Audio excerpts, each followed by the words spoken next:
I am interviewing Ms. Nyombane, a grade 2 teacher from Nomsama Pongwane Primary School.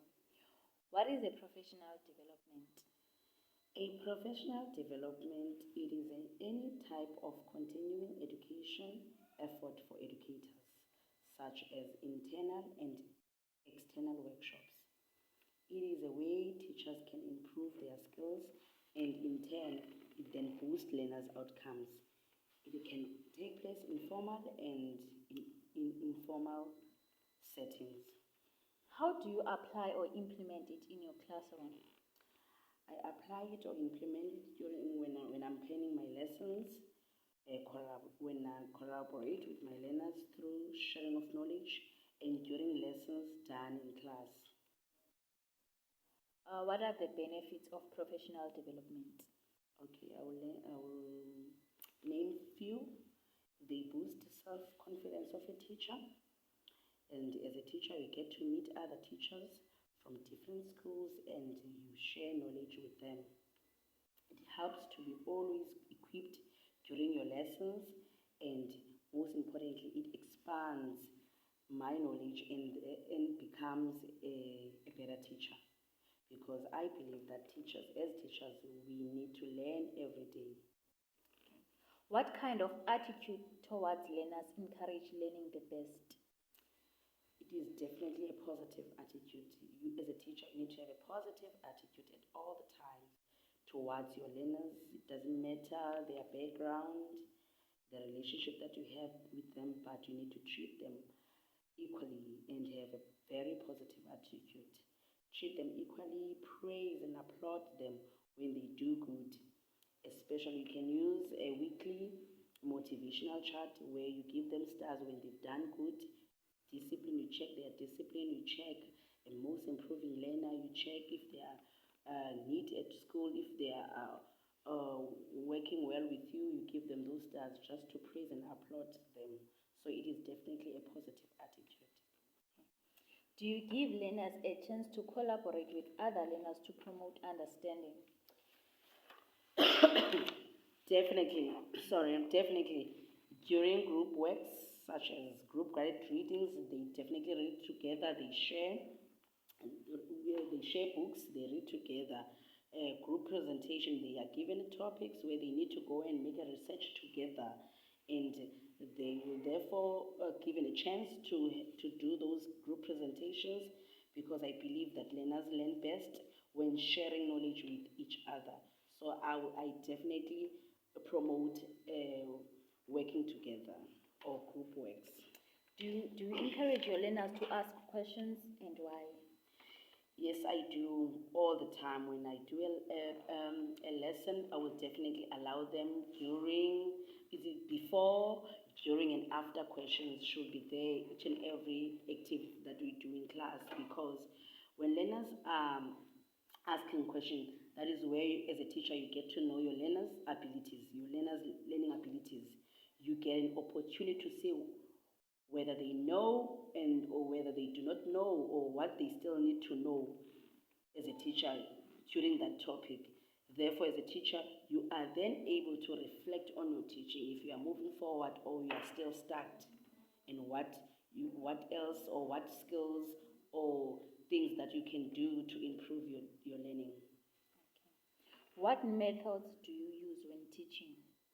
It is definitely a learner-centered method, which is in a simple way, it is a participative method where all learners are in charge of their own learning, not you as a teacher being a jack and mark teacher who just gives them knowledge, but I become a facilitator, for example, allowing them to demonstrate and correct each other. They come forward, they do lessons, they present, they argue, they correct one another. During those presentations, we even do the debate topics where they will debate with each other. That gives them an opportunity to participate and be in charge of their own learning. What can be done to increase learners' interest in learning? Is to bring lessons to reality all the time. Give learners topics that they can relate to, things that they see on their daily basis, so they are all able to participate. if they are given something that they know or they see on their daily basis, which is you need to, as a teacher, you need to choose topics that learners can relate to, and use of concrete objects. Allow learners to use objects, things that they can see, things that they can touch, because we know that we have visual learners that learn through seeing things. We have those auditory learners. So you need to accommodate all those learners. Have a concrete object when they can manipulate them. Have a print-rich classroom that will also allow them to learn. When they look at the wall, they get to see something. They need to see something, and when a print-rich classroom help them to have ideas, and it gives them sometimes hints. So it definitely will help your learners to learn best. How can you tell that the learners are learning? It is definitely during classroom activities or tests that are done in class, and in formal continuous assessments that we do quarterly. That's when you get to see if learners are understanding, are with you or not.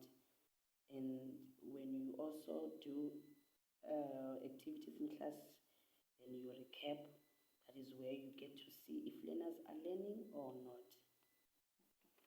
What obstacles might stand in the way of learners learning to the fullest extent? Okay. The barriers are a very serious barrier that we normally experience. It is the socio-economic factors such as poverty, family backgrounds, and the society that children live in. Because I believe that poverty, it is very difficult as a teacher to teach a hungry child. It will definitely, if a child is hungry, therefore it is going to be very difficult for them to concentrate, even when the background include learners' absenteeism. You get to see the problem when the learner is always absent. That will also have a negative impact in their learning. And also in society, that includes crime. These factors plays an important role in a child's life. It can build a learner's life or education. It can also destroy a learner's education. Thank you. Thank you, Missy.